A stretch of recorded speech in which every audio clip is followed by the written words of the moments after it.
예, 방금 소개받은 국제협력국 금융협력팀의 김주연 과장이라고 합니다. 예, 간단히 저희 팀의 업무에 대해서 이제 말씀을 드리면, 예, 제목에서도 이제 아실 수 있겠지만, 금융협력팀은 그 통화 수합에 관련된 기획과 그 다음에 제도, 체결 업무와 그 다음에 그 영내 금융 안전망 관련 업무를 주로 수행하고 있습니다. 예, 저는 그 중에서 주로 통화 수합 관련된 업무를 수행하고 있습니다.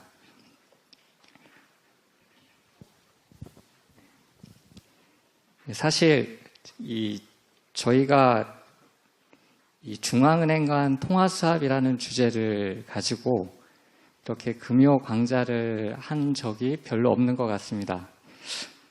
근데 여러분들도 혹시나 이제 들으셔서 아시겠지만 작년 10월 중국과의 이제 통화 수합 이제 연장, 그 다음에 이제 캐나다하고의 이제 통화 수합 신규 체결, 그 다음에 이제 스위스하고 이제 통화 수합 체결된 사실들이 이제 많이 보도가 이제 됐던 걸로 알고 있습니다.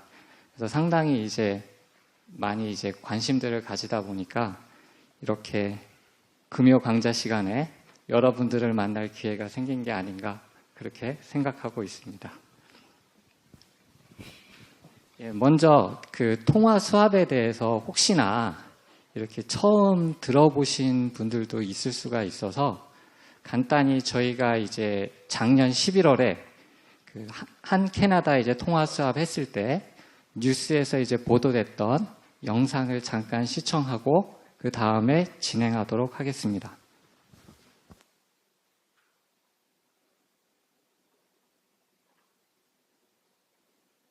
한국과 캐나다가 상대국의 통화를 무제한으로 언제든지 교환할 수 있는 계약을 맺었습니다. 금융위기에 대비한 안전판을 확보했다는 평가가 나오고 있습니다. 박성호 기자입니다. 이주열 한국은행 총재와 스티븐 폴로즈 캐나다 중앙은행 총재가 오타와에서 통화 스와프 협약서에 서명했습니다. 비상시에 캐나다 달러를 빌려올 수 있다는 뜻으로 외환 위기 등에 대비한 마이너스 통장이 추가된 셈입니다. 조건은 파격적입니다. 한 캐나다 통화 스와프는 사전에 한도가 설정되지 않은 무제한 공급 계약이며 만기도 정해지지 않는 무기한이어서 연장 여부를 둘러싼 갈등의 소지가 없습니다. 한국이 무기한 무제한 방식으로 통화 스와프를 맺은 것은 처음입니다. 캐나다 측에서는 미국 등 5개 기축통화국을 제외하면 이 같은 형태는 중국에 이어 한국이 두 번째입니다. 캐나다 달러는 미국 달러, 유로, 엔, 파운드, 스위스 프랑 등과 더불어 사실상 기축통화로 대접받고 있습니다. 그런 만큼 이번 통화 스와프 협약의 의미도 높아진다는 평가입니다. 혹시 있을 수 있는 여러 가지 그 위기 발생 시에 활용 가능한 가장 강력한 외환부분 안전판을 확보했다는 점입니다. 캐나다는 주요 기축통화국과 무기한 통화 스와프를 맺고 있어 한국은 통화 스와프 네트워크 효과도 간접적으로 누릴 수 있다는 분석도 나옵니다. 이번 통화 스와프는 신용등급 최상위의 캐나다가 경제 금융시장의 안정성에서 한국을 대등한 파트너로 인정했다는 의미로도 해석되고 있습니다. YTN 박성호입니다.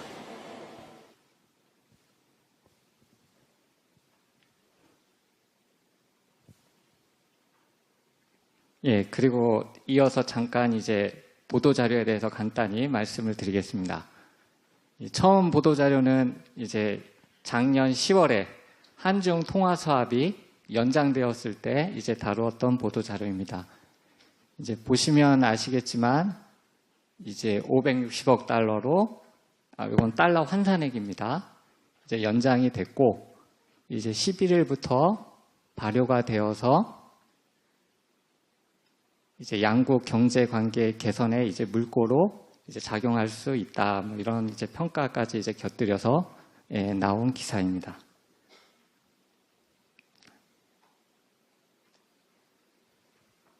예.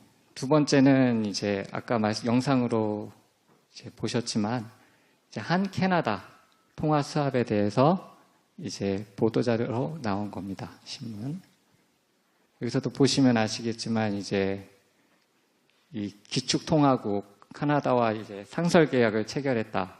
이제 이런 데 상당히 이제 의미를 부여를 하고 있습니다. 그리고 아까 이야기하셨지 보도자료에 있었지만 그 네트워크 효과도 있다. 이렇게 하고 양국 간 경제금융 협력도 이제 기대가 된다.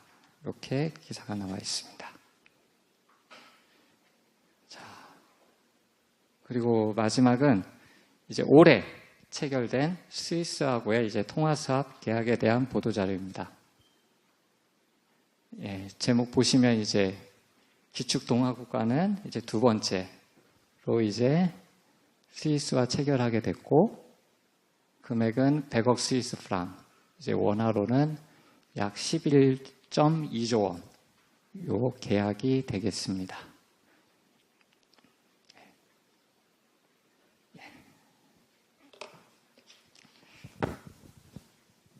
그러면 이제 여기서 아까 이제 그 영상 보셨고 이제 보도 자료도 이제 보셨지만 중앙은행 간 통화 사업이라는 게 과연 무엇인가? 이제 거기에 대해서 이제 간단히 강의를 진행하도록 하겠습니다. 아마 이제 저희도 이 자료를 만들면서 이 중앙은행 간 통화 사업에 대해서 이렇게 자세히 설명한 자료가 이제 별로 없습니다.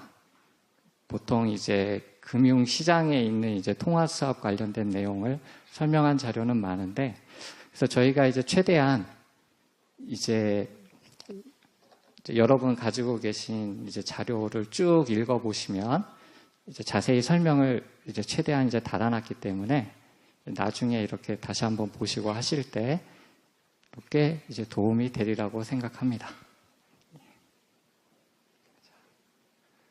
자, 그럼 먼저 이제 차례에 대해 간단히 이제 말씀을 드리면, 먼저 이제 중앙은행 간 통화사업은 무엇인가? 그 먼저 개념 정리부터 이제 간단히 짚고 들어가도록 하겠습니다. 이 부분에서는 이제 아까 말씀드렸지만 이 중앙은행 간 통화사업 이제 이것뿐만 아니라 이제 일상적으로는 이제 금융시장 내 이제 통화사업이 이제 일상적으로 이제 많이 거래가 되고 하기 때문에 그것과의 이제 차이점과 이제 차이점 등에 대해서 이렇게 살펴보고 그 다음에 중앙은행 간 통화사업이란 무엇인가 그거에 대해서 살펴보도록 하겠습니다. 두 번째는 이제 이 통화사업이라는 게 중앙은행 간 통화사업이라는 게 이제 뭐 요새 이제 많은 분들이 이제 이해하고 알고 계시지만 상당히 역사가 깊습니다. 그래서 이제 그 발전 과정에 대해서 이제 글로벌 차원하고 그 다음에 우리나라 차원에서 한번 살펴보도록 할 거고요. 그리고 세 번째는 이 중앙은행 간 통화사업이 왜 필요한가? 그리고 과연 효과가 있는가? 거기에 대해서 이제 살펴보고 그 다음에 이제 네 번째는 저희가 이제 중앙은행 간 통화사업을 활용한 사례들이 있습니다. 우리나라가 그 사례에 대해서 간단히 말씀드리겠습니다. 그리고 이제 다섯 번째는 이제 현 우리나라의 이제 통화사업 그 계약에 대한 저희 당행이 가지고 있는 평가와 그에 따른 이제 향후 이제 추진 방향에 대해서 간단히 말씀드리도록 하겠습니다.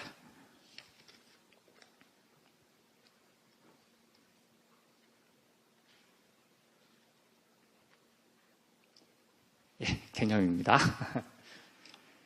먼저 이제 통화 수합의 이제 개념인데요. 이제 통화 수합이란 이제 어떤 수합이라는 이제 큰 테두리 안에 그 한 종류입니다. 그래서 먼저 이제 수합이 뭔지에 대해서 간단히 살펴보겠는데요. 이제 읽어보시면 아시겠지만 요 수합이란 여기서 정의 중에서 이제 미래의 현금 흐름을 상호 교환한다. 이 교환이 전제가 들어가 있습니다. 그러면 이 미래에 이제 상호 현금 흐름을 교환을 하는데 그러면 그 교환하는 현금 흐름의 종류가 무엇이냐?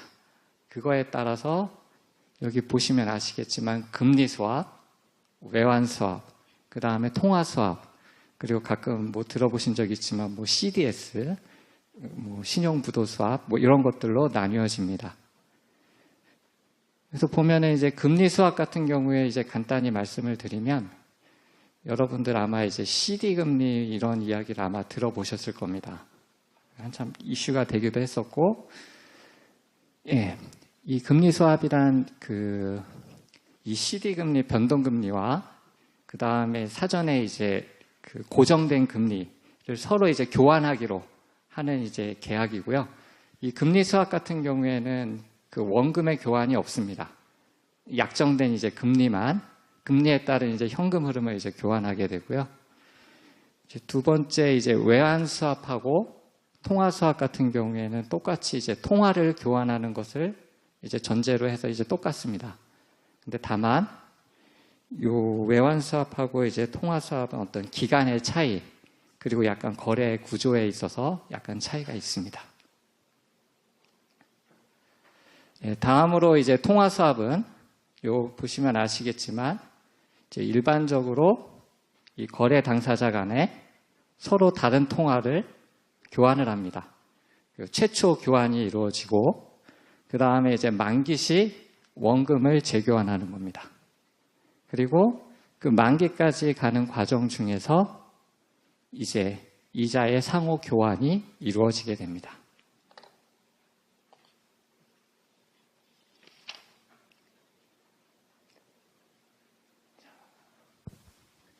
다음으로 아까 이제 이야기한 통화 수합이 이제 일반 외화자금 시장에서 이제 거래되는 통화 수합이 있고 아까 자료에서 보셨지만 이제 중앙은행 간 통화 수합이 있습니다. 먼저 이제 그 두 가지를 살펴볼 건데요. 먼저 이제 외화자금 시장 통화 수합을 먼저 살펴보도록 하겠습니다. 말씀드렸던 대로 이제 양 당사자 간 필요에 의해서 두 통화를 교환하고 재교환하게 됩니다. 근데 이제 목적을 보시면 근데 이제 외화자금 조달이라든가 환 리스크 관리 혹은 이제 금리 차이 추구 이런 것들에 의해서 이제 통화 수합이 이루어지게 됩니다. 이제 보통 이제 우리나라의 이제 은행들이라든가 이제 금융기관들이 외화를 이렇게 조달한다고 할 때 이제 차입 어떤 은행들이라든가 이런 부분 이제 다른 해외 은행이라든가 이런 데서 이제 차입하는 걸 많이 생각을 하는데 요새는 요 통화 수합이라 그래가지고 이 수합 시장 이 교환 방식에 의해서도 상당히 많이 이 자금을 확보를 하고 있습니다. 그리고 아까 말씀드렸듯이 수합 기간 중에 양측이 약속된 이자를 교환하게 됩니다. 아까 이제 금리 수합 같은 경우에는 이제 원화 금리 우리가 이야기한 아까 CD 금리와 원화 이제 고정 금리를 이제 서로 교환하게 되는데요. 여기 아까 여기 이 금리도 똑같이 이제 통화 수합도 이제 교환을 하게 되는데 이건 똑같이 원화 금리가 아닙니다. 왜냐하면은 이제 통화가 예를 들어 달러하고 원화를 수합하는 거기 때문에 금리도 원화 금리와 달러 금리를 교환하게 됩니다. 근데 이제 통상 우리나라에서 이제 그 US 달러 통화 수합이 이제 가장 많은데 만약 그쪽에서 이제 달러에 대한 이제 이자는 여기 설명이 나와 있지만 리보 금리를 주로 교환하게 됩니다. 그리고 상대방으로부터는 원화에 대한 이제 고정 금리를 받게 됩니다. 예, 그래서 이 거래 예시를 보면은 이제 최초에 달러화하고 원화를 이제 교환을 하고 그 다음에 이제 계약 기간 중에는 외화 금리하고 원화 금리를 교환을 하고 그 다음에 만기일에 원금을 다시 동일한 환율로 교환을 하게 됩니다.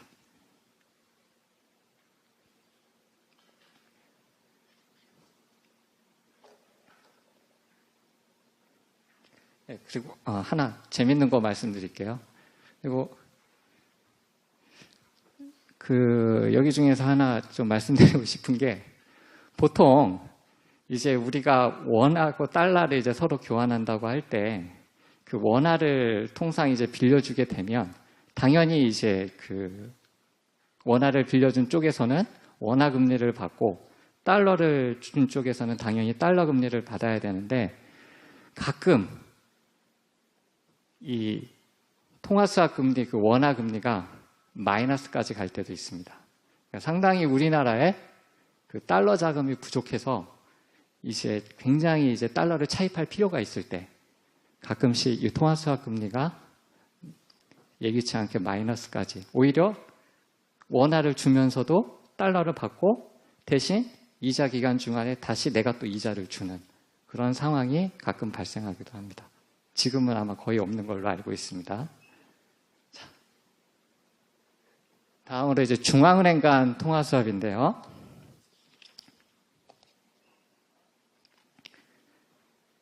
예, 거의 여기 최초 통화의 교환 거래가 발생하고 만기일에 동일한 환율로 교환 거래가 발생하는 건 똑같습니다. 근데 다만 아까 이제 일반 금융시장에서 거래가 되는 이제 통화 수합하고 달리 이 중앙은행 간 통화 수합의 경우에는 만기일에 그 요청은행이 통상 이제 자기 빌린 돈에 이자를 가산해서 주게 됩니다. 그래서 간단히 요 예시를 살펴보면 최초에 이제 신청일에 이제 거래 신청이 이루어지고요. 그 다음에 이제 신청일에 이제 거래일이 확정이 되는데 요 거래일에 여기 보면 요청은행 통화인 통화 A와 지원은행 통화인 통화 B가 서로 교환이 됩니다. 예를 들어 우리가 원화를 주고 US 달러를 받듯이 이렇게 교환이 되고요.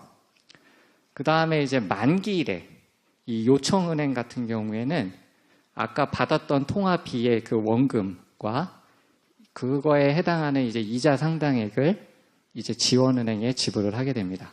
그리고 지원은행은 아까 받았던 거래일에 받았던 통화 A를 다시 요청은행에 상환을 하게 됩니다. 그러니까 좀 이자 쪽이 좀 일방향으로 흐른다는 좀 특징이 있습니다.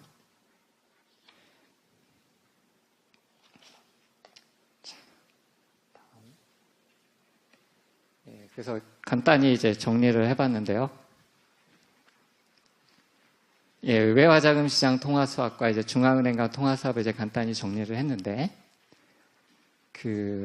외화자금시장 같은 경우 주로 1년 이상 주로 이제 거래가 되고요. 중앙은행 간 통화수합 같은 경우에는 아까 이제 캐나다 같은 경우는 만기가 없다고 했지 않습니까? 그리고 이제 통상 저희가 이제 체결한 통화수합 같은 경우에는 만기가 이제 3년인데 여기서 말하는 주로 1년 이하는 이제 자금을 실제로 이제 교환을 할 때 그때의 만기를 말합니다.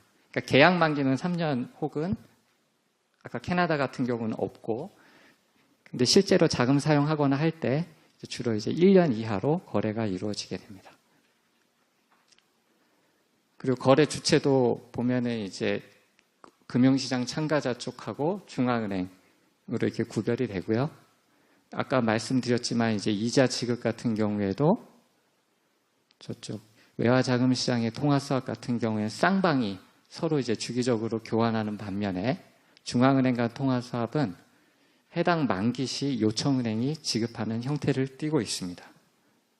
그리고 거래 동기는 한번 읽어보시면 알 수 있을 겁니다. 자.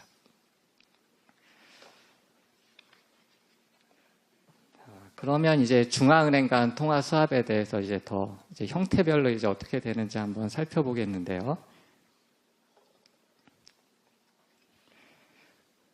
예, 먼저 이제 계약 통화, 수합 계약 시 어떤 통화로 이제 계약이 이루어지느냐에 따라서 이제 구분을 해볼 수가 있습니다.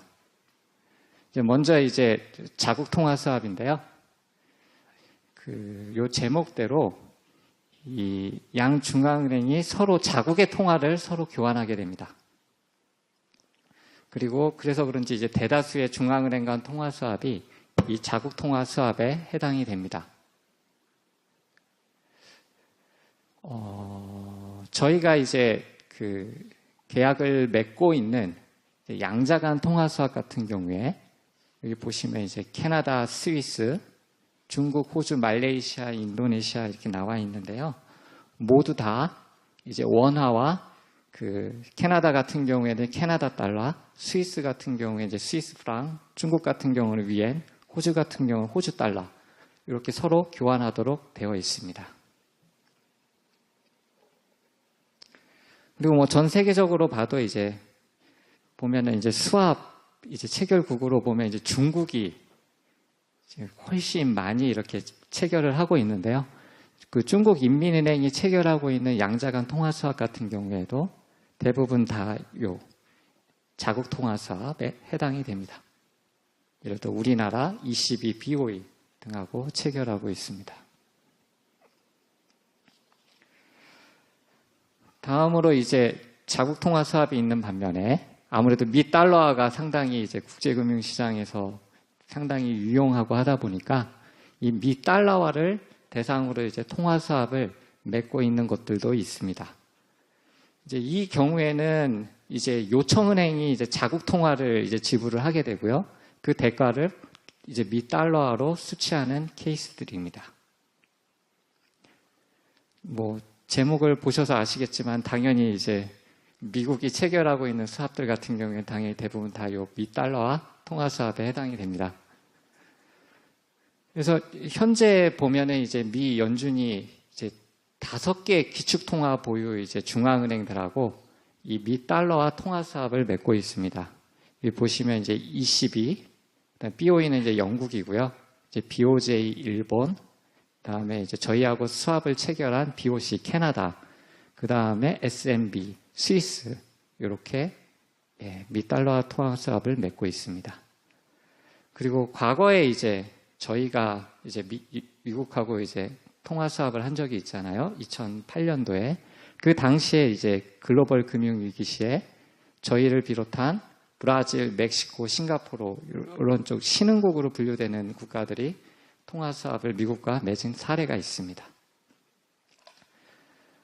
그리고 현재 이제 우리나라가 맺고 있는 이제 미 달러화 통화 수합이 있는데 요 마지막에 보시면 이제 아세안 플러스 3의 이제 CMIM이라 그래가지고요. 영내 그 아세안 3 국가들이 이 미 달러화 통화 수합을 미 달러화를 주고받는 이 통화 수합을 이제 다자간에 맺고 있는데 그게 바로 요 CMIM 요거에 해당이 됩니다. 그리고 참고로 이제 일본 같은 경우가 좀 약간 독특합니다.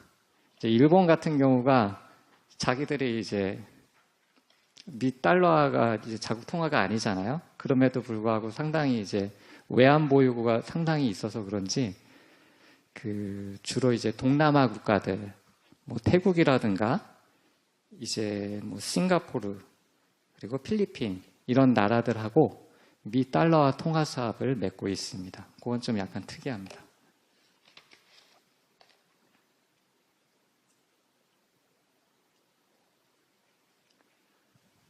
그리고 이제 계약 상대국 수에 의해서도 한번 이제 살펴볼 수가 있는데요. 보면은 이제 아까 제가 말씀드렸지만 이제 양자간 통화 수합이라 그래가지고 그 계약 당사자가 양국 중앙은행에 해당되는 케이스들입니다. 그러니까 저희가 아까 개별 국가들하고 맺었던 통화 수합 같은 경우에는 전부 다 요 양자간 통화 수합에 해당이 됩니다. 그리고 이제 다자간 통화 수합이 있는데요. 이제 계약 당사자가 이제 복수인 통화 수합에 해당됩니다. 그 아까 이제 CMIM 이야기를 했는데요. 요 CMIM의 경우가 그 아세안 국가들 그 10개국 있고요. 그 다음에 한중일 3개국 합쳐서 총 13개국이 이 수합 계약을 맺고 있는 겁니다. 이게 바로 다자간 통화 수합에 해당이 됩니다. 그리고 최근에 이제 몇 년 안 됐는데요. 요 세 번째 이제 만기 유무에 따라서 또 수합이 구분이 될 수가 있습니다. 이제 먼저 살펴보면 이제 한시적 통화 수합이라고 해가지고 이제 만기가 보통 수합 만기가 이제 사전에 설정이 됩니다. 보통 3년으로 많이 하고 있고요. 그리고 이런 통화 수합 같은 경우에는 수합 한도 얼마나 이제 인출할 수 있는지 그 통화 양에 대해서 미리 결정이 됩니다. 정해지고요.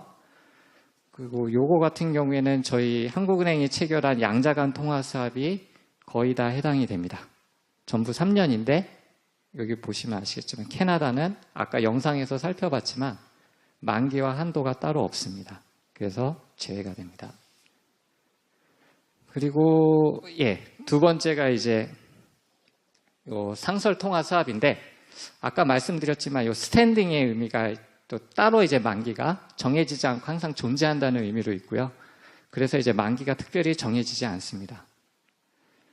살펴보면 이제 미 연준하고 연준은 이제 6개의 기축통화 보유 중앙은행 간 이제 통화 수합을 맺고 있는 게 이 형태를 띠고 있고요. 그리고 한국은행이 이제 아까 살펴봤지만 이제 캐나다하고 이제 맺은 통화 수합 같은 경우가 여기 상설 통화 수합에 해당이 됩니다. 저희 입장에서도 상당히 기념비적인 통화 수합이라고 생각합니다.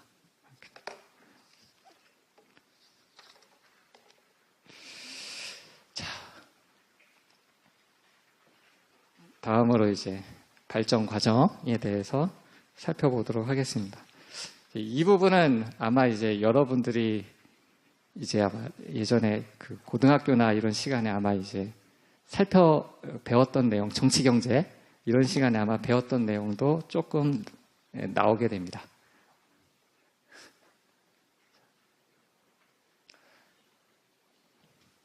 먼저 이제 글로벌 차원에서 이 중앙은행 간 통화 수합이 언제 시작이 되고 어떻게 발전됐는지 거기에 대해서 살펴보도록 하겠습니다. 먼저 이제 수합 같은 경우에는 중앙은행 간 통화 수합 같은 경우에는 보통 이제 1960년대하고 70년대 이때부터 이제 주로 이제 시작이 됐고요. 보시면 이제 여기서 재미있는 말이 하나 나오는데 여러분들 아마 이 브레턴 우즈 체제 요 이야기를 한번 저도 이제 고등학교 다닐 때 정치 경제 시간에 이제 배웠던 게 이제 생각이 나는데요. 요 체제하고 관련이 있습니다. 뭐 간단히 이제 말씀드리자면은 요새 달러화가 상당히 이제 가치 있는 통화지 않습니까? 근데 이 당시 브레턴 우즈 체제 이 1960년대만 해도 이 달러화가 지금과 같은 위치보다도 훨씬 더 가치 있는 통화였습니다. 보통 보면 이 브레턴 우즈 체제가 이제 보통 이제 고정환율제로 알고 있는데 이게 바로 고정환율제이긴 한데 미 달러화를 이제 기축통화로 하는 이제 고정환율제에 해당이 됩니다. 그러니까 무슨 말이냐면은 현재 미 달러화를 우리가 보유하고 있다고 해서 미 달러화의 가치를 이제 금으로 보장해주지 않지 않습니까? 왜냐하면 미 달러화의 금값이 이제 미 달러화에 따라 서로 이제 막 변하고 하는데 이 당시만 해도 미국이 세계 최대의 채권국이고 그래갖고 상당히 이제 금을 많이 보유하고 있었습니다. 양 세계대전 겪고 하면서 그래서 이제 미국이 했던 일이 뭐냐면 이 달러화의 가치를 금 1온스 금 약 한 30g 정도 되는데요. 1온스당 35달러 그렇게 가치를 고정을 해줍니다. 보장을 해줍니다. 그러니까 상당히 달러화 가치가 있을 수밖에 없죠. 뭐 지금으로 따지면 거의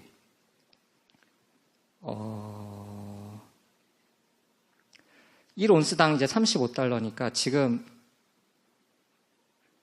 제가 금값을 한번 살펴봤는데 1g당 약 한 40달러. 그런데 이제 1온스 약 30g 정도가 35달러니까 지금보다 한 10배 이상의 이제 가치를 보장해줬다고 볼 수 있습니다. 근데 이 달러화가 있기 때문에 이렇게 가치가 보장되기 때문에 다른 통화들을 전부 이 달러화에 대해서 거의 고정환율제 개념으로 환율을 고정시키게 됩니다. 일부는 좀 이렇게 변할 수 있는데요. 그러니까 이제 거의 핵심이 이제 미 달러화에 대해서 금으로 언제든 이제 보장해주는 게 이제 거의 핵심이었는데 1960년대 들어서면은 아시겠지만 이제 미국이 거의 이제 경제적으로 주도를 하긴 했었지만 그 일본이라든가 이제 그 유럽 같은 국가들이 굉장히 많이 부흥을 하면서 미국의 이제 경상수지 적자라든가 이런 부분들이 쌓이게 됩니다. 이제 그러게 되면서 이제 대외 부채들이 이제 많아지다 보니까 이제 그 자기들 입장에서는 이제 아무래도 대부채가 많아지다 보니까 그 달러를 보유한 사람 입장에서는 그 달러 가치가 하락되기 전에 이제 금으로 바꾸려는 수요가 많아질 수 있지 않습니까? 이제 그러다 보니까 이제 그런 어떤 금 태환 압력 이런 부분들을 완화시키고 달러와의 가치를 유지하기 위해서 그렇다면은 결국에는 이제 달러와 유동성을 흡수해야 이제 가치가 좀 유지가 되는데 그런 차원에서 수합이 활용이 되게 됩니다. 그래서 여기 그림은 이제 당시 이제 독일하고 이제 미 연준하고 이제 수합을 맺었었는데 그 미 연준이 이제 수합을 통해서 보시면은 이제 그 마르크화를 확보를 하고 그 다음에 마르크화로 이제 달러화 시장에 들어가서 달러화를 흡수하고 마르크화를 팔고 그 다음에 독일이 보유하게 되는 달러는 이제 계속 보유하게 되는 그럼으로써 이제 달러의 유동성을 이제 제한하는 그렇게 해서 이제 그 달러의 가치를 유지하기 위해서 요때 이제 처음 시작이 됐고요. 그 다음에 아시겠지만 이제 1970년대에는 그 미국이 이제 예전부터 이제 경상수지 적자가 이제 누적되고 했는데 아시겠지만 60년대부터 70년대까지 해가지고 이제 월남전에 이제 많이 관여를 하지 않습니까? 그러면서 이제 전비 조달을 하고 하느라 달러가 굉장히 많이 풀리게 됩니다. 이제 그러다 보니까 이제 아까 말씀드렸지만 달러와 가치가 많이 이제 하락을 하겠죠. 그러다 보니까 이제 그 의구심을 가지고 많은 나라들이 이 미국에 대해서 금 태환을 요구를 하게 됩니다. 그러다 보니까 이제 미국이 그걸 다 감당할 수 없다 보니까 이제 1970년대 초반에 이 금 태환을 정지를 해버리게 됩니다. 그러면서 이제 이 브레턴 우즈 체제가 이제 완전히 종식이 되고요. 이제 그 이후로는 이제 고정통화제가 아니라 이 환율이 이제 많이 변하게 됩니다. 이제 그러다 보니까 이제 이 환율의 안정을 위해서 이번에는 아까와 이제 비슷한 메커니즘으로 해갖고 또 수합을 활용을 하게 됩니다. 이제 그래서 이제 1960년대하고 70년대는 어찌 보면 이제 국제금융 체제 요 유지를 위해서 수합이 활용되었다고 볼 수가 있습니다. 중앙은행 간 수합이.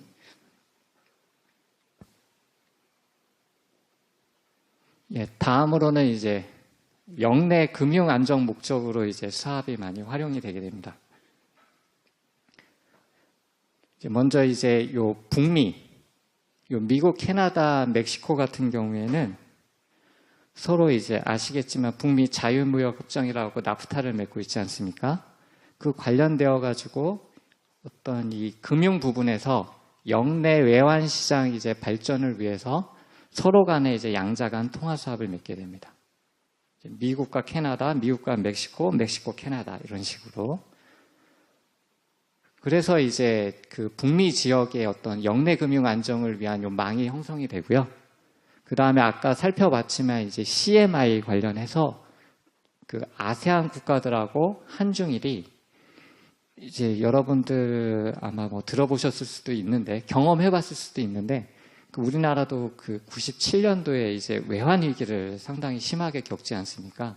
그때 이제 아세안 국가들도 이제 상당히 많이 겪었었는데 이 아시아 이 금융 위기를 겪으면서 이 위기 관리를 전적으로 이제 IMF 쪽에만 의지하면은 좀 안 되겠다는 이제 영내 공감대가 이제 형성이 됩니다.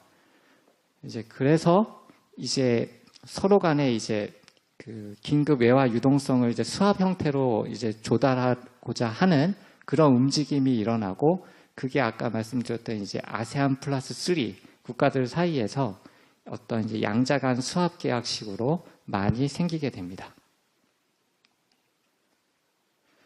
자, 그리고 세 번째는 이제 2008년 리만 이제 사태 이후로 굉장히 많이 촉발이 됐었던 글로벌 금융위기가 계기가 됩니다. 보시면 이제 글로벌 금융위기 전후로 이 미 달러화 유동성 부족 사태가 상당히 많이 심화가 됩니다. 이제 그래서 이게 굉장히 이제 유럽이라든가 아시아 이제 이런 국가들로 이제 상당히 많이 이제 유동성 부족이 생기다 보니까 미 연준이 이제 주요국 중앙은행 총 14개국 중앙은행이 됩니다. 우리나라를 포함해서 이들 국가들하고 통화 수합을 체결하고 이 달러화 유동성을 공급을 하게 됩니다. 이게 재밌는 게 이게 글로벌 금융위기가 사실 미국에서 이제 촉발이 됐는데 영향은 이 아시아권 국가, 그 다음에 유럽권 국가들도 이제 상당히 영향을 많이 받습니다. 그게 좀 상당히 좀 불합리해 보이는데 현실이 그렇습니다.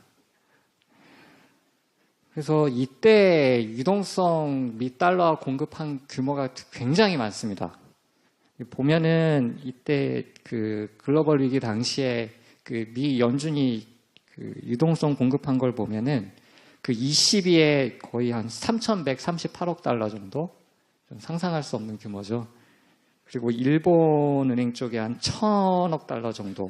그 다음에 영란은행 쪽에 한 900억 달러 정도. 상당히 많이 공급을 합니다. 그만큼 이 달러와 유동성 부족이 상당히 심각했다는 것을 반증을 합니다. 자, 그리고 이제 글로벌 위기가 이제 어느 정도 이제 안정이 되면서 이제 네 번째로 이제 어떤 자국 통화의 국제화를 제고하는 차원에서 이 수합을 활용하려는 움직임이 상당히 많이 일어납니다. 이제 요거 같은 경우에는 이제 중국이 위안화 국제화 차원에서 상당히 많이 추진을 하고 있습니다. 자, 요거는 이제 아까 그 변천사에 대해서 이제 그림으로 한번 나타내 본 건데요. 이게 이제 2007년 1월 기준으로 이제 수합 네트워크인데요. 보시면 아시겠지만 요 왼쪽 망으로 돼 있는 게 주로 이제 아세안 플러스 3 국가들 서로 이제 촘촘히 수합 계약으로 연결되어 있는 게 보입니다. 그리고 반대로 요 나프타 국가 미국, 캐나다, 멕시코 요 세 개 국가가 연결이 되어 있는 게 보입니다. 이제 이러다가 글로벌 금융위기가 한참 심화됐을 때는 또 다른 특징이 나타납니다. 아까하고 똑같이 이제 그 아세안 플러스 3 국가들의 이 수합이 똑같이 이제 연결이 되어 있고요. 한편으로 보면은 중심에 이제 미 연준이 등장하게 됩니다. 그래서 이제 요 미 연준이 주로 이제 그 아까 기축통화국, 그 다음에 우리나라를 비롯한 한 4개 신흥국하고 수합 계약을 통해서 상당히 달러를 많이 공급하게 됩니다. 그리고 부수적으로 보면은 이 미 연준하고 연결된 22가 여기 보면은 이제 스위스라든가 덴마크, 스웨덴 이런 유럽 지역 영내 국가들에 대해서 또 이제 유로화에 대한 또 수합을 통해서 유동성을 공급하게 됩니다.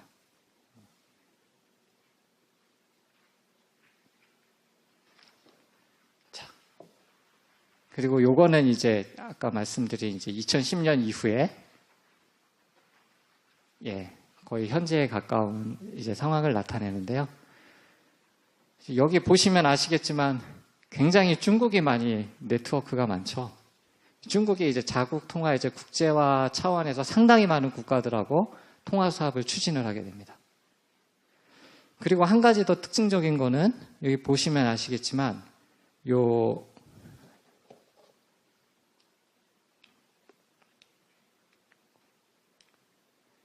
여기 보시면 아시겠지만 미국하고 ECB하고 UK하고 일본하고 캐나다 여기가 상당히 이제 굵게 연결이 되어 있지 않습니까?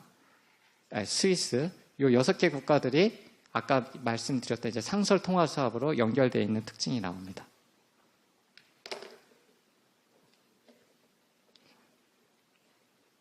자, 그러면 이제 우리나라는 이제 어떻게 이 수합이 이제 발전을 했느냐 이제 살펴보면 아까 말씀드렸던 대로 저희가 이제 수합을 이제 본격적으로 하게 된 게 이 영내 금융 안전망 강화 차원에서 이제 저희가 적극적으로 하게 됩니다. 아까 말씀드린 이제 아세안 플러스 3 국가들하고 하게 되고요. 보면은 요때 이제 체결된 게 이제 일본, 중국, 태국, 말레이시아, 인도네시아 등이면 이제 요때는 주로 이제 미 달러화로 계약을 많이 했습니다. 근데 규모는 그렇게 크지 않았어요. 보통 한 10억에서 많으면은 한 20억 달러 정도 그렇게 최초에 이렇게 시작을 하게 됩니다. 그 다음에 보면은 이제 저희도 이제 글로벌 금융 위기에 대응 차원에서 이제 수합을 좀 본격적으로 이제 추진을 하게 됩니다. 예, 여기 보시면 이제 한미 통화 수합, 그리고 한일, 그 다음에 한중 통화 수합, 이거를 이제 체결을 했고, 이 통화 수합을 통해서 상당히 이제 금융 안정망을 강화하면서 상당히 이제 외환 시장이나 금융 시장 안정에 상당히 활용을 하게 됩니다. 예, 그 다음에 보시면은 이제 그 아까 체결했던 한미하고 한일 통화 수합은 이제 현재 종료된 상태고요. 이제 요때 체결됐던 이제 한중 통화 수합은 아까 이제 자료에서도 보셨지만 작년 이제 10월에 또 연장이 됐고요. 체결 당시하고 요때 이제 3,600억 위안으로 연장이 돼서 현재까지 계속 유지가 되고 있습니다. 다음으로 보시면 이제 교역 증진하고 이제 원화 국제화 제고인데요. 저희가 이제 그 글로벌 금융 위기 이후에 어떤 위기 대응 성격의 이제 수합에서 이제 저희도 이제 그 양국 간의 어떤 교역 증진하고 원화 국제화 요 제고 차원에서 이제 다른 국가들하고 이제 수합을 추진을 하게 됩니다. 보시면 이제 말레이시아, UAE, 호주, 인도네시아 등과 이제 수합을 맺고 현재까지도 대부분의 국가들하고 유지가 되고 있습니다. 그리고 이제 네 번째가 이제 2017년 이후로 볼 수 있는데요. 이제 작년부터 해가지고 상당히 이제 그 주요국들, 뭐 미국이라든가 이런 어떤 주요 경제권 국가들에서 이제 그 금리 정상화 움직임이 상당히 이제 가시화되고 진행이 되면서 요 국제금융시장 이제 불확실성이 이제 확대될 수 있다 이런 가능성을 염두에 두고 선제적으로 저희가 대비하기 위해서 이제 기존의 이제 통화 수합을 연장을 하고 그다음에 새롭게 이제 기축통화국가의 통화 수합을 추진을 하게 되었습니다. 그래서 이제 보시면 아시겠지만 이제 기축통화국에 해당되는 이제 캐나다와 스위스와 이제 체결을 했고요. 그리고 작년 어려운 여건 가운데 이제 중국과 이제 연장도 했고, 그 다음에 호주와도 이제 2014년에 체결된 거였는데 이게 2017년에 이제 규모를 2배로 확대하고 그 다음에 이제 금융 안정 목적을 추가해서 강화를 시켰습니다. 필요성하고 이제 효과 쪽에 한번 살펴보도록 하겠습니다. 간단히 뭐 어제 제가 한참 이제 이 자료 작성 다 하고 이제 간단히 이제 뭐 어떻게 이제 설명을 해야 될지 막 준비하고 있었는데 전화가 오더라고요. 그래서 이제 저희들이 가끔 이제 전화 받을 때가 있는데 그 전화하신 분이 이제 대뜸 통화수합 금리가 어떻게 되냐고 물어보시더라고요. 그래서 사실 아까 이제 살펴보신 거에도 알 수 있지만 이게 통화수합이라는 게 이 외화자금 시장 이제 통화수합과 이제 중앙은행 간 통화수합인데 저희는 이제 중앙은행 간 통화수합 저희 팀을 이제 담당하고 있는데 그냥 이제 통화수합 금리 그러니까 당연히 이제 그 통화수합 하면은 이제 저희 이제 팀에서 당연히 하는 줄 알고 하더라고요. 그러니까 상당히 그 보면서 이제 그 뭐 저희 쪽 연결해 주신 분들도 그렇고 이제 통화수합 하면은 이제 당연히 중앙은행 간 통화수합을 막 생각을 해서 그렇게 한 게 아닌가 이제 그런 생각을 해봤습니다. 예, 필요성이 효과입니다.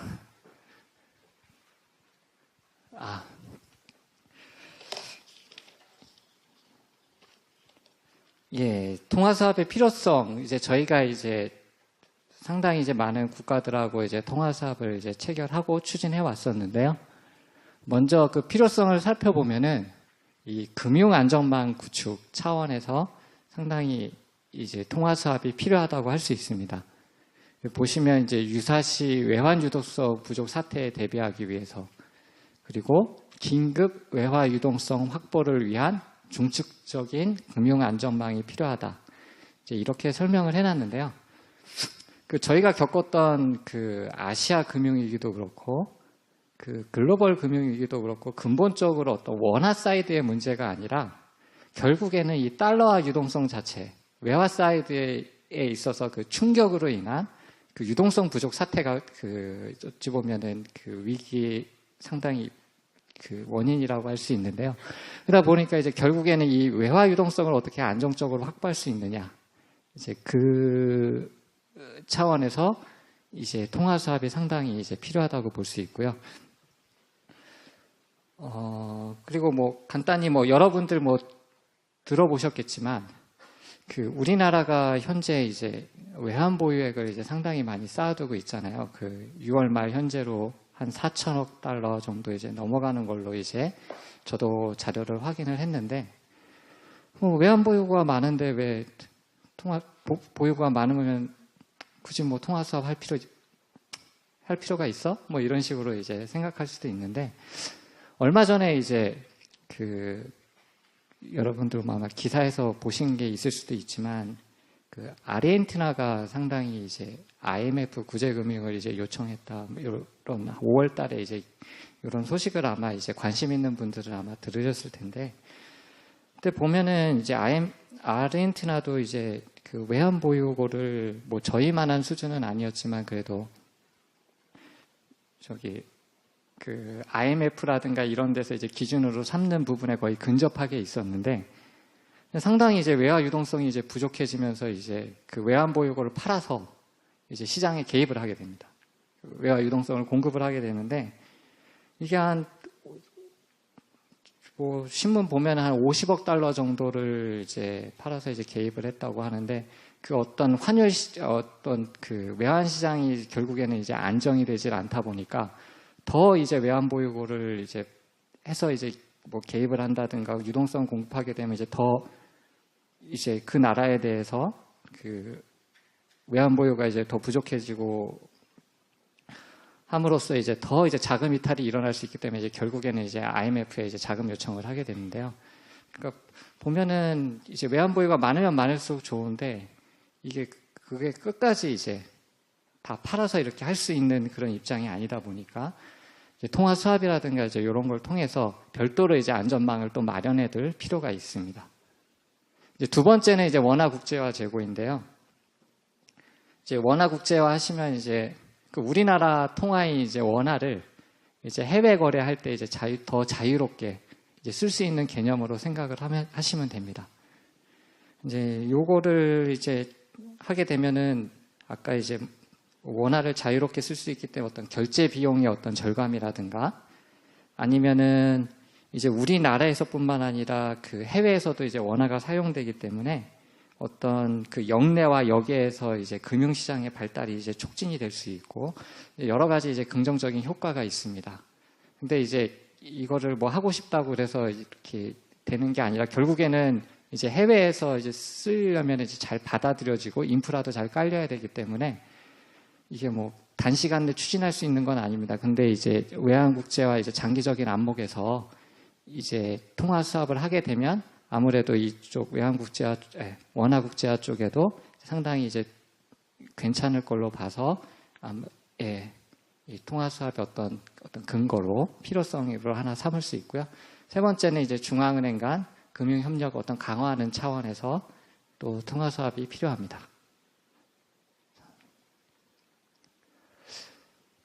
자, 그럼 요건 참고로 이제 간단히 살펴볼 건데요. 우리나라의 이제 자본 유출의 변동성이 이제 높은 배경에 대해서 이제 간단히 살펴볼 건데, 이제 우리나라 같은 경우에는 상당히 이제 원화가 이제 국제적으로 잘 통용이 안 되지 않습니까? 이제 그러다 보니까 우리나라를 비롯한 이제 신흥국 국가들은 이제 무역 거래라든가 아니면 투자라든가 이런 자본 거래를 위해서 결국에는 이제 국제적으로 통용되는 통화를 조달할 수밖에 없는 태생적 한계가 있습니다. 그리고 우리나라 같은 경우에는 이제 대무역 의존도 하고 이제 금융 부분의 개방도가 이제 예전 그 아시아 금융위기 이후 상당히 많이 금융시장이 개방이 되면서 상당히 높아지면서 이 외국 자본의 급격한 유출입이 상당히 많이 발생을 하게 됐습니다. 이제 그러다 보니까 이제 과거 2차례 이제 급격한 이제 자본 유출입 변동을 경험을 했는데요. 여기 숫자를 이제 보시면 아시겠지만 1995년 1월부터 97년 10월까지는 이 외국 자본이 외화 자금이 한 781억 달러가 유입이 됩니다. 근데 이제 아시아 금융 위기 때 저희 IMF 때 이제 자금 지원 신청했는데요. 1997년 11월부터 98년 3월까지는 한 4개월 내에 한 214억 달러가 한꺼번에 빠지게 됩니다. 그러다 보니까 이제 외화 유동성 부족이 이제 생기게 됐었고요. 그리고 그 이후도 보면 이제 98년 4월부터 2008년 8월까지는 약 2,200억 달러 정도가 우리나라 시장에 유입이 됩니다. 근데 이제 글로벌 금융 위기 시 보면은 2008년 9월부터 12월 요 4개월 사이인데요. 무려 거의 한 700억 달러 가까이가 빠져나가게 됩니다. 이게 급하게 이렇게 갑자기 이제 유출되다 보니까 이거를 이제 조달을 해서 이제 결국에는 이제 시장에 이제 이 자금이 이제 있어야 되는데 그러다 보니까 이제 갑자기 은행 부분이라든가 이런 쪽에서 갑자기 이 달러화 유동성 부족 사태가 이제 생기게 되는 겁니다. 자, 그럼 아까 이제 필요성에 대해서 간단히 살펴봤고요. 다음에 이제 어떤 이 통화 사업이 글로벌 금융 안전망의 이제 하나로 이제 인식이 되고 있는데 간단히 글로벌 금융 안전망이 뭔지 한번 살펴보도록 하겠습니다. 보면은 이제 외환 보유액, 통화 수합, 그 다음에 지역 금융 협정, 아까 살펴본 CMIM 같은 경우입니다. 그리고 IMF를 통한 자금 지원 이런 것들이 이제 글로벌 금융 안전망으로 볼 수 있고요. 목적은 아까도 여기 보시면 아시겠지만 이제 위기에 대비한 이제 보험을 제공한다. 두 번째 이제 위기 시 실제로 유동성을 지원을 한다. 세 번째는 이제 건실한 거시경제 정책에 대한 유인을 제공한다. 이 세 가지가 이제 목적으로 보시면 됩니다. 간단히 현황에 대해서 살펴보면은 이제 아까 말씀드렸지만 이제 세계적으로 이제 외환 보유액을 살펴보면 한 2000년 정도에는 2조 달러 정도에 불과합니다. 근데 이제 금융위기도 겪고 아시아 외환위기도 겪고 그 이후로 이제 상당히 증가해서 2013년 말에는 12조 달러로 증가합니다. 아무래도 요 외환 보유고가 외화 유동성을 이제 확보할 수 있는 수단이다 보니까 유사시에 그리고 요거의 대부분 3분의 1을 신흥국이 보유를 하고 있습니다. 그리고 이제 우리나라 같은 경우는 아까 말씀드렸지만 이제 4,003억 달러 6월 말 정도로 확보를 하고 있고요. 전 세계 그 외환 보유가 많은 10개국 살펴보면은 그 일본하고 스위스를 빼고는 전부 다 신흥국이 보유를 하고 있습니다. 그만큼 그 외화 유동성 부족이라든가 이런 거에 대해 이제 대비 차원에서 상당히 신경을 쓰고 있다는 거죠. 그리고 통화 사업을 살펴보면은 아까 말씀드렸던 대로 이제 글로벌 금융 위기 이후 본격화됐고요. 우리나라는 현재 약 1,274억 달러 한도가 정해진 것 같은 경우는 이렇고요. 캐나다하고는 한도가 없기 때문에 여기서 플러스 알파가 된다고 보시면 됩니다. 그다음에 이제 지역금융협정, 그다음에 IMF 자금 지원 등이 있습니다. 그러면 통화 사업이 아까 살펴본 그 다른 이 금융 안전망에 비해서 어떤 점이 이제 장점인지 이제 간단히 비교를 해보는데요. 이제 IMF에서 관련된 이제 리포트가 있기 때문에 하나 이제 인용을 했는데 보시면 아시겠지만 이제 통화 수합 같은 경우에는 저쪽 그 여타 금융 안전망에 비해서 이 그 자금을 실제로 이제 조달하게 되는 속도, 그 다음에 실제적으로 이제 유지하고 그 다음에 실제로 자금을 사용하게 될 때 부담해야 되는 비용 측면에서 상당히 장점이 있는 것으로 나타나 있습니다.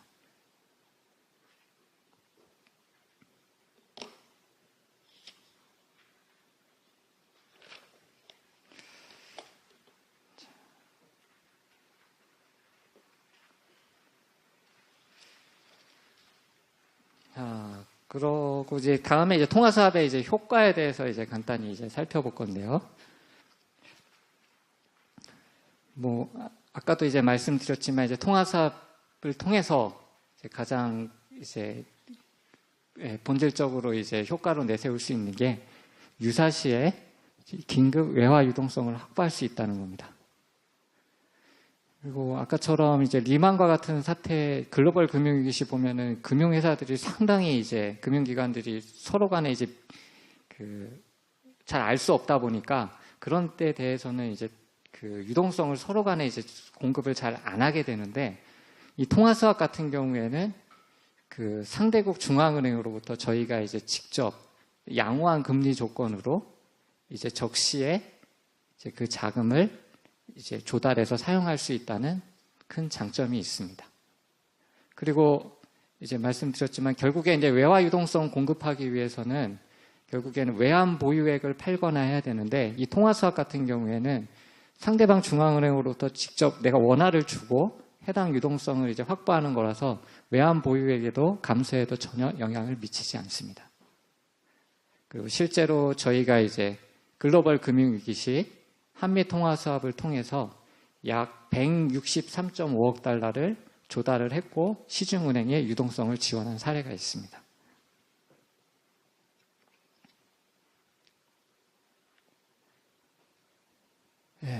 그리고 그러면 또 통화사업 요 계약의 효과가 금융하고 외환시장에 실제로 어떻게 이제 나타나고 있는지 거기에 대해서 이제 간단히 이제 살펴보도록 할 건데요. 요거는 이제 대표적으로 수합 체결 전후의 어떤 환율의 움직임하고 그 다음에 이제 CDS 프리미엄을 좀 살펴봤습니다. 요 CDS 프리미엄은 뭐 알고 계신 분들도 있겠지만 간단히 설명하면 어떤 국채라든가 이런 부분이 이제 부도 날 경우에 대비해서 이제 내가 보험료를 일정 프리미엄을 상대방한테 지불하고 실제로 이제 부도가 나거나 이제 채무 불이행이 발생할 때 그 채권을 주고 채권에 상당하는 원래 그 보장된 금액을 받는 그런 겁니다. 여기서 이제 일단 이제 한미 통화수합 이 체결 전후로 먼저 살펴보면은 여기 보시면은 글로벌 금융위기 당시에 이제 얼마나 영향이 컸는지 이제 간단히 살펴볼 수 있는데 먼저 좌측의 환율을 보게 되면은 이 가장 높았을 때 거의 1,468원까지 올라가지 않습니까, 여기?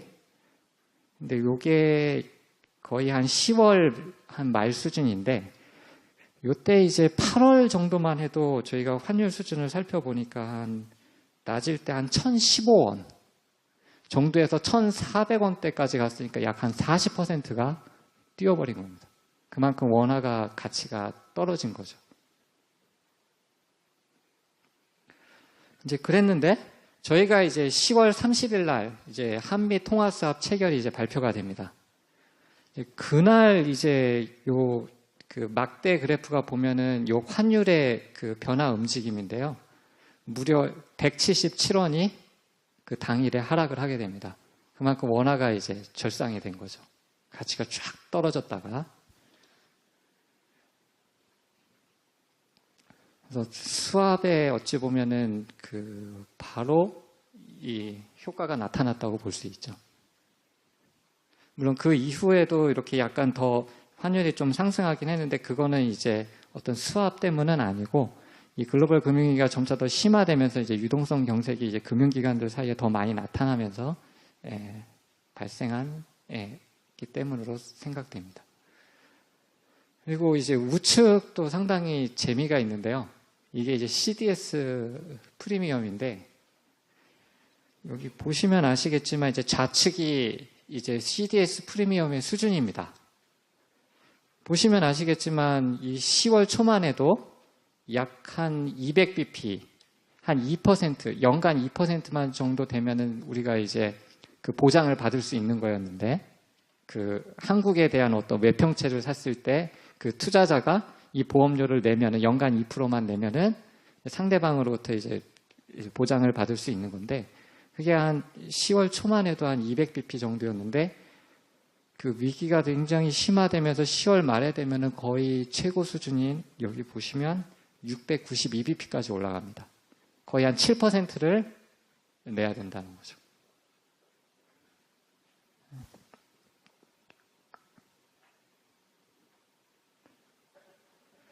그리고 이때 보면은 가장 그 8월 달만 해도 2008년 8월 달만 해도 요 CDS 프리미엄 자체가 한 92bp, 100bp가 안 됐습니다. 근데 692bp 거의 7배 가까이 뛰어오른 거죠. 그만큼 부도 위험이 상당히 외국인 투자자들이나 이런 사람들이 우리나라의 어떤 그 외평채라든가 이런 쪽에 대한 부도 위험을 상당히 높게 봤다는 겁니다. 사정이 안 좋은 걸로 보고. 근데 이제 수합 체결 이후에 이것 또한 그 당일에만 해도 178bp가 떨어지게 됩니다. 상당히 크게 효과가 있었죠. 그리고 그 이후로도 CDS 프리미엄 쪽은 계속 하락하는 쪽으로 작용하는 걸 볼 수가 있습니다.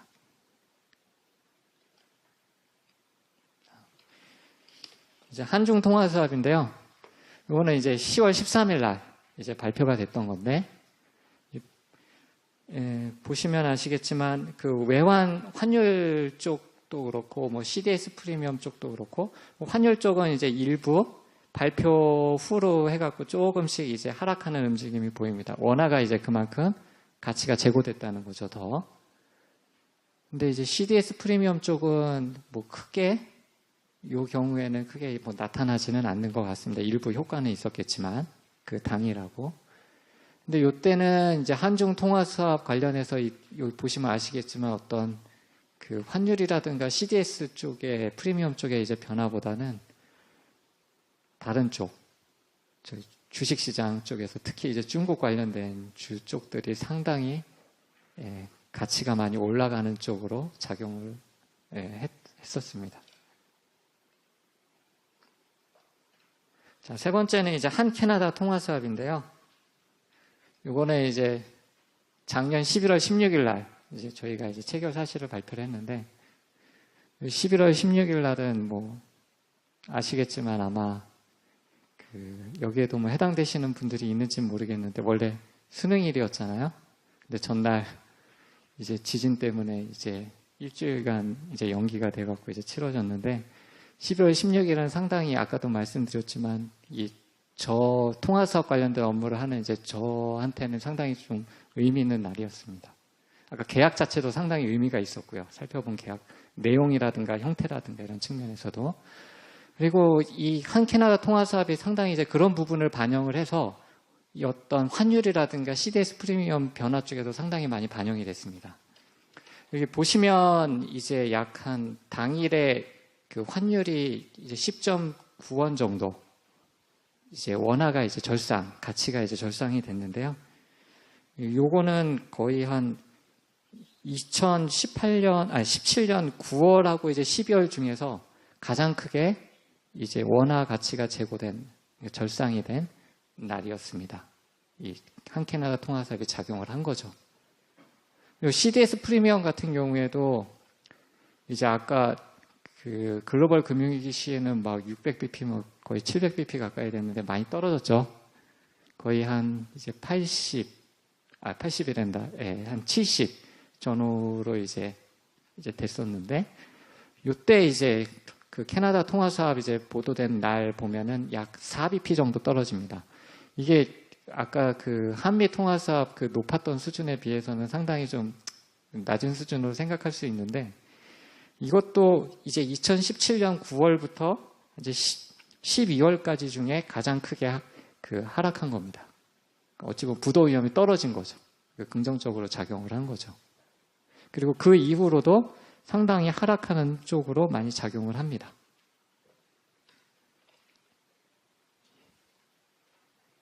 예, 다음으로 이제 한 스위스 통화 수합인데요. 이것도 보시면 아시겠지만 수합 체결 발표하고 나서 상당히 이제 이 환율 쪽하고 이 CDS 프리미엄 쪽에서도 이제 원화 가치 제고하고 그 다음에 아까 부도 위험을 상당히 낮추는 요인으로 작용을 한 것을 볼 수가 있습니다.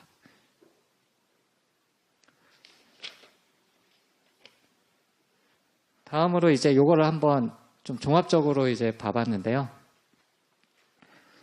뭐 현재 이제 미국의 금리 인상 우려 등에 따라서 상당히 이제 국제금융시장 이제 불확실성이 이제 증가한 걸로 이제 증가하고 있는데, 이제 통화수합 아까 관련되어 가지고 연장하고 새로 이제 확충한 걸로 인해서 이제 금융 안전망이 이제 강화되고, 상대적으로 이제 우리나라의 어떤 금융시장이 상대적으로 안전성을 유지하는데 기여했다고 볼 수 있습니다. 반면 이제 그 취약 신흥국 이런 국가들은 이제 환율 및 CDS 프리미엄이 크게 상승해서 불안정성이 이제 증대하는 모습을 보이고 있는데요. 먼저 이제 좌측 보시게 되면은 이제 그 파란색이 이제 원화 가치를 나타내고, 이제 빨간색이 이제 신흥국 통화 가치를 나타냅니다. 그리고 100은 이게 2007년 말 환율 수준입니다. 근데 보시면 아시겠지만 이 금년도 한 3월 이후 한 4월부터 그 취약 신흥국 통화가 거의 한 그 기준점에 비해서 20% 가까이 절하된 걸 볼 수가 있습니다. 아무래도 좀 이쪽에서 좀 취약한 부분들이 우려를 하고 있다는 게 나타나 있고요. 그에 반해서 반면에 이제 원화 같은 경우에는 거의 6월 한 중순까지 거의 가치가 유지가 되는 쪽으로 나타나고 있는 걸로 보고 있습니다. 보이고요. 다만 이제 6월에서 7월 요 한 5% 정도 이제 그 절하가 된 걸로 보이는데, 요거는 이제 어떤 뭐 다른 요인보다는 그 미중간 현재 그 무역 마찰이 상당히 이제 진행되고 있지 않습니까? 거기에 따른 어떤 불확실성 우려 때문에 좀 일부 절하된 걸로 이렇게 나타난 걸로 보입니다. 그래도 거의 영향이 어떤 불확실성에 따른 영향이 많이 없었다는 걸 나타내고 있습니다. 그리고 우측에 보면 이제 CDS 프리미엄인데요. 우리나라 이제 외평채 그 국채 이 관련해서 보면은 이제 2017년도 초반에 이제 한 40bp대 가다가 이제 9월, 10월에 이제 75bp. 이때는 이제 상당히 이제 북핵 위기도 상당히 이제 트럼프 대통령하고 김정은 위원장하고 막 서로 막 말폭탄 주고받고 그랬잖아요. 그러면서 이제 한국의 지정학적 위험이 상당히 이제 올라가는 식으로 이제 나타나는데요. 이제 그 이후로 이제 중국하고 연장이 되고, 그 다음에 이제 카나다하고 스위스하고 이렇게 아까 살펴봤지만 이제 수학 계약을 체결하면서 상당히 금융 안전망이 강화되면서 부도 위험이 상당히 줄어든 걸로 나타납니다. 그에 반면에 이제 취약 신흥국들은 보면은 이제 18년도까지는 쭉 하락하는 쪽으로 나왔다가 거의 그 7월쯤 되어서는 거의 한 2배 가까이 240bp 정도까지 올라간 걸 볼 수가 있습니다.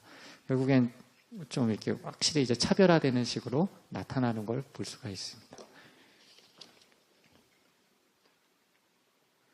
다음으로 이제 통화수합 이 상당히 이제 대외 신인도를 제고하는 이제 효과를 발휘하게 됩니다. 이제 통화수합은 아무래도 이제 IMF 대출하고 달리 이 대외 신인도를 제고하는 거하고, 그 다음에 해당 국가의 어떤 금융 연관성을 촉진하는 그런 효과가 있습니다. 아까도 살펴봤지만 이제 유사시 외화 유동성 어떤 개선하는 요인으로 작용하고, 그러다 보니까 아무래도 대외 채무 상환 능력을 상당히 높이는 쪽으로 작용을 합니다. 그래서 이제 국가 신용 등급 평가 이런 쪽에서도 상당히 긍정적으로 작용을 합니다. 그 네모는 이제 예전에 그런 관련된 내용을 간단히 서술을 한 거고요. 그리고 또 살펴보면은 이제 주요 선진국 이제 저희가 뭐 캐나다하고 이제 스위스하고 이제 체결을 했는데, 아까 이제 영상에도 보셔서 잠깐 나왔지만 어떤 우리나라의 어떤 경제 금융의 어떤 안정성을 이제 상당히 이제 인정한 걸로 인식이 됩니다. 그래서 주요한 파트너로 이제 인정하게 따라 상당히 이제 국가 이상이 제고하는데도 도움이 되는 걸로 생각이 됩니다. 두 번째는 이제 좀 재미있는데 이제 금융 연관성 촉진인데요. 이제 통화 사업을 하게 되면서 상당히 이제 그 상대국하고 어떤 그 연관된 금융 거래가 이제 증가하는 등 이제 금융 연관성이 이제 촉진되는 식으로 이제 나타나는데요. 단적으로 이제 한 스위스 통화 수합 저희가 이제 2월 달에 체결을 했는데, 체결하다 보니까 이제 스위스 중앙은행하고 이제 저희하고 이제 계약을 맺다 보니까 스위스 금융기관들이 상당히 이제 한국에 대해서 더 이제 안정적으로 이제 보게 됩니다. 그래서 이제 상당히 그 투자 심리 쪽으로 우리나라에 대한 투자 심리 어떤 개선으로 이어져서 우리나라의 어떤 금융기관하고 기업들의 스위스 프랑 표시 채권 발행이 상당히 크게 증가하게 됩니다. 보시면 이제 수출입공사, 석유공사, 현대캐피탈, 산업은행, GS칼텍스 이렇게 해서 약 여기 보면 19억 스위스 프랑, 현재 1스위스 프랑이 한 1,100원 정도 되니까 약 한 2조 원 가까이 이제 외화를 조달하게 됩니다. 근데 요거는 이제 상반기만 해도 한 19억 프랑인데요. 2017년은 보면은 연간으로 해도 4.8억 프랑밖에 안 됩니다. 거의 한 4배 정도로 증가했죠. 예. 그리고 이제 간단히 이제 그러면 저희가 이제 그 통화 수합을 활용한 사례에 대해서 이제 간단히 말씀드릴 건데요. 예, 아까 말씀드렸지만 이제 저희가 한미 통화 수합 체결 후에 실제로 한미 통화 수합을 활용해서 미 달러화 유동성을 확보하고 그거를 시중은행에 지원을 했습니다. 총 5회에 걸쳐서 지원을 했고요. 금액은 이제 163.5억 달러를 저희가 공급을 했습니다. 그리고 전액 다 상환 완료가 됐었고요.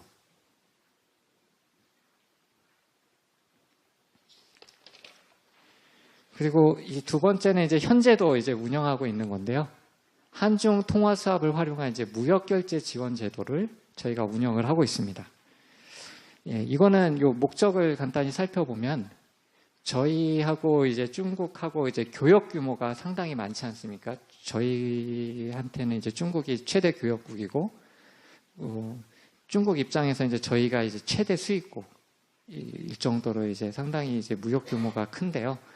그러니까 이 자국 통화 위안화하고 원화를 이제 이 통화 수합 자금을 활용해서 이 어떤 그 민간 쪽에 기업들이 무역하는데 작은 결제에 좀 활용을 하자 그 차원에서 도입이 된 겁니다. 보면 이제 우리나라 같은 경우에 경상거래, 무역거래시 원화의 이제 활용도 제고하는 차원에서 추진을 한 거고요. 중국도 이제 위안화 국제화 차원에서 요거를 더 활용했으면 좋겠다 해가지고 양쪽이 합의해서 2013년부터 저희가 도입해서 운영을 하고 있습니다. 이거는 이제 간단히 이제 흐름을 나타낸 건데요. 살펴보면은 이제 결국에는 그 저희 입장에서는 예를 들어 그 국내 기업이 이제 중국에 이제 그 수출을 하거나 아니면 중국에서 이제 수입을 하거나 할 때 이제 한중 통화 수합 자금을 활용해서 그 위안화 자금을 이제 그 국내 은행에 신청을 하고 그러면 이제 저희가 그 인민은행으로부터 이제 수합을 통해서 이제 조달한 그 위안화를 가지고 지원하는 형태입니다. 그래서 이제 그 중국 영내에 있는 그 위안화를 이제 갖다가 쓰기 때문에 금리도 상당히 좋고 실제로 활용이 되고 있습니다. 그리고 이제 아까 말씀드렸던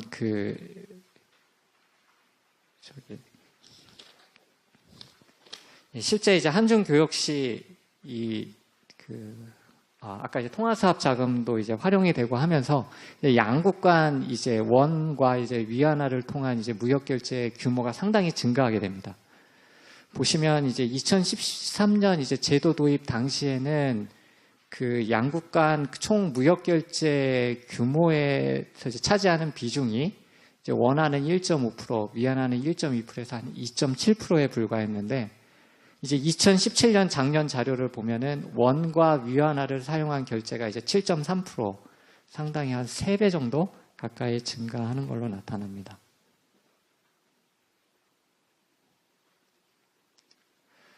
예, 그럼 이제 간단히 이제 그간 이제 저희가 이제 추진했던 이제 통화 수합에 대한 어떤 간단한 평가와 이제 향후 추진 방향에 대해 말씀드릴 건데요.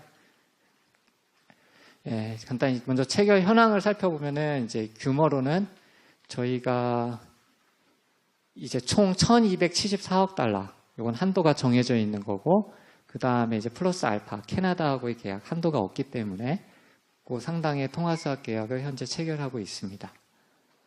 이 중에서 이제 캐나다, 스위스, 중국, 말레이시아, 호주, 인도네시아하고는 계약 연장이 다 됐고 신규 체결됐고요. 다만 요 UAE하고는 아직 그 협의를 계속하고 있습니다. 간단히 요거는 이제 그간 추진했던 수합에 대한 저희의 평가인데요. 이제 작년 같은 경우 아무래도 이제 중국 관련된 어떤 정치적 갈등도 있었고 해서 상당히 어려울 수 있었는데 저희가 작년 이후로 이제 만기 도래했던 이제 중국과의 계약뿐만 아니라 여러 가지 이제 계약들을 이제 순차적으로 연장하고 또 일부 계약들은 이제 계약 내용도 이제 개선하면서 저희 자체적으로는 이제 정책 수단의 하나로 이제 통화 수합이 이제 정착됐다고 평가를 하고 있고요. 그 중에서도 특히 이제 캐나다하고는 이제 기존의 통화 수합하고는 다르게 이제 선진 6개국 간에 이제 체결된 만기도 없고 한도도 이제 별도로 설정되지 않은 이제 수합 계약을 체결함으로써 한층 저희 입장에서는 이제 통화 수합이 한층 개선됐다 그렇게 생각하고 있고요. 그래서 아까 이제 살펴본 것처럼 이제 체결 대상국이 이제 기축통화국도 있고 선진국도 있고 주요 교역국도 있고 자원부국도 있고 이제 여러 유형의 국가들을 포괄하고 그 다음에 이제 계약 조건이나 이런 것도 다양해져서 유사시 이제 활용할 수 있는 어떤 통화 수합의 정책 수단으로 가능할 수 있는 여건이 구비되었다고 볼 수 있습니다. 그리고 이제 향후 추진 방향인데요. 저희 한국은행은 이제 앞으로도 아까 말씀드렸던 이제 그 중층적인 금융 안정망 이제 강화, 그다음에 원화 국제화 제고, 그다음에 이제 주요국 중앙은행과의 어떤 금융 협력 증진 등을 위해 계속해서 이제 주요국들하고 계속 추진해 왔었고요. 향후에도 이제 계속 이런 기조를 가지고 더 확충 강화해 나갈 계획입니다. 이상으로 제 강의는 마치고요. 경청해 주셔서 감사합니다.